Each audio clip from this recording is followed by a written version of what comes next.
వెంకటకృష్ణ గారు ఇప్పుడు ఒక రాజకీయంగా సందిగ్ధావస్థలో బీఆర్ఎస్, కొత్త ఆశలతో బీజేపీ ఉంది.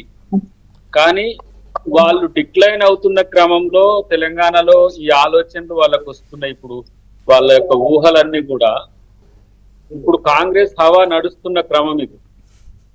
దాంట్లో మాకు 6 వస్తాయంటే ఫస్ట్ 6 వస్తాయని 12 అంటారు బీజేపీ వాళ్ళు. బీఆర్ఎస్ వాళ్ళు ఎన్ని వస్తాయో చెప్తలేరు కానీ మాదేం తగ్గేదేలే అని వాళ్ళు అంటారు. కానీ వాస్తవానికి 12+ నుంచి కాంగ్రెస్ పార్టీ ఆలోచనలు ఉన్నాయి. ఇంకా మంచి జరిగితే 14 వరకు పోవచ్చు అనేది అంచనా. ఎందుకంటే నార్త్ తెలంగాణ గతంలో కాంగ్రెస్ ఓటు చేయకపోవడానికి కారణం బీజేపీ. కానీ బీజేపీ గతంలో అక్కడ 3, ఒకరు స్వయం బాబురావు గారు, 2 నిజామాబాద్ మన ధర్మపురి అరవింద్ గారు, 3 సంజయ్ గారు. ఇక్కడ పేలవమైన పెర్ఫార్మెన్స్ ఉండడం ద్వారా వాళ్ళు 3 కూడా నష్టపోతారనే అంచనా ఉంది. రెండవది సికింద్రాబాద్ లో కిషన్ రెడ్డి గారు కూడా కేంద్ర మంత్రిగా ఉన్నారు. వారికి వ్యతిరేక పవనాలు ఉన్నాయి. ఇక్కడ ఈ రాష్ట్రానికి తెచ్చింది ఏంటని బీఆర్ఎస్ వాళ్ళే చాలా గట్టిగా చెప్పింది. సో ఇక్కడ ఈ 4 సీట్లలో ఒకటి మల్కాజ్గిరి, 2 మెదక్. అంటే మొత్తం ఈ 6 సీట్లలోనే కంటెస్ట్ కి అవకాశం ఉన్నది. మిగతా అంశాల్లో వాళ్ళు ఏలు పెట్టినా, కాలు పెట్టినా, తలకాయ పెట్టినా వాళ్ళకి వచ్చేది లేదు, పోయేది లేదు. సో మాకు 11 ఈజీగా మేము విన్ అవడానికి అవకాశం ఉంది. మల్కాజ్గిరి రేపు జరగబోయే పరిణామాల్లో మల్కాజ్గిరి అనుకూలత పెరగబోతున్నది. మెదక్ లో క్యాండిడేట్స్ బట్టి ట్రయాంగులర్ డ్యూయల్ కంటెస్ట్ అనేది ఉంటది. జీవన్ రెడ్డి గారు ఇంకా మంచి క్యాండిడేట్ అయితే మాకు నిజామాబాద్ కూడా కొంత రికవర్ అవుతుంది. వేరే ఆదిలాబాద్, కొన్ని తర్వాత హైదరాబాద్, సికింద్రాబాద్ లాంటి వాటిలలో కంటెస్ట్ సీరియస్ గా ఉంటది. సో ఇది మా అంచనా.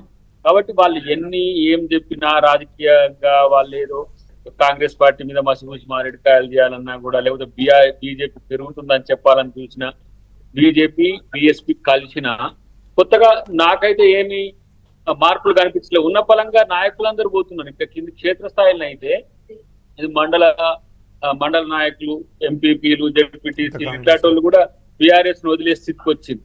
రెండవది మున్సిపాలిటీస్ కూడా చాలా వరకు వాళ్ళు చేయిదారిపోతున్నది. ఇప్పుడు ఈ రోజు అయితే ఆరూరి రమేష్ గారిని చూస్తే దీనంగా అనిపించింది. అది ఒకవేళ రాజకీయంగా ఆయన విషయంలో చూస్తే ఆయన పరంగా దీనంగా అనిపించలే. ఈ 2 పార్టీల విషయంలో దీనంగా అనిపించింది. దీనంగా కాదు, ఆయన కొట్టి తీసుకోవడం మీద అంగిల్ చెప్పుడు ఏంది, ఇంత ప్రేమ పెరిగించి మాత్రం అంగిల్ చెప్పుకుంటారు. నాకు అర్థం కాదు. వస్తే వస్తాడు, పోతే పోతాడు. కానీ సరే ఎటు పోతారు అనే విషయం పక్కన పెడితే నేను ఒక మాట ఏమంటున్నంటే, బీఆర్ఎస్ నాయకుల్ని ఆపడానికి పగ్గాలు వేయాల్సి వస్తున్నది కేసీఆర్ గారు. ఒకవైపు ఏమో మేకపోతు గాంభీర్యం, ఇది చేస్తారా, అట్లా చేస్తారా, ఇట్లా చేస్తారా, ఇంకోటి ప్రభుత్వం ఉంటుందా పోతుందా అని ఒక ఆయన కామెంట్ చేస్తాడు. ఒక ఆయన ఏమో అసలు మేమే మొత్తం గెలవబోతున్నామని ఒక ఆయన. ఇవాళ వేరే పార్టీ నుంచి మీరు మొట్టమొదటి లిస్ట్ చదివిన నేను చూసిన మా కోమాస శ్రీనివాస్ గారు బీజేపీకి పోయిందని కూడా నాకు మీ ద్వారానే తెలిసింది. అంటే ఏంటి, చాలా మంది నాయకులను కాంగ్రెస్ నుంచో బీఆర్ఎస్ నుంచో తీసుకొని పోతున్నది BJP. At the same time BRS ఏమో నాయకుల కొరతతో నువ్వు పోటీ చేయంటే నువ్వే పోటీ చేయి అనే కాడికి వచ్చింది పరిస్థితి.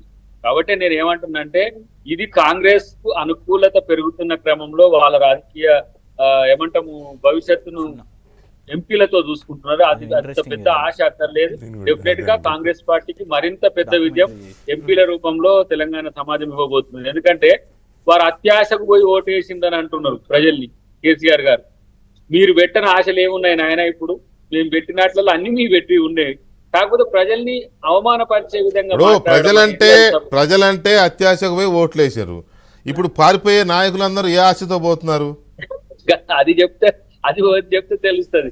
కాదు, ఇప్పుడు మనం కూడా అత్యాశ అంటే ఏమున్నది వెంకటకృష్ణ గారు? మేము ఇచ్చిన 2500 ఇస్తామంటే వాళ్ళు 3000 అండి. ప్రజలు మార్పు కోరుకున్నారు అంతే. 5000 ఇస్తామంటే 6000 అండి. ఉద్యోగాలు మేము 2 లక్షలు ఇంకా 2 లక్షలు ఇస్తాం. అన్ని ఆశలు వాళ్ళు చూపించింది. 15,000 రైతు బంధు అంటే 16,000 అంటారు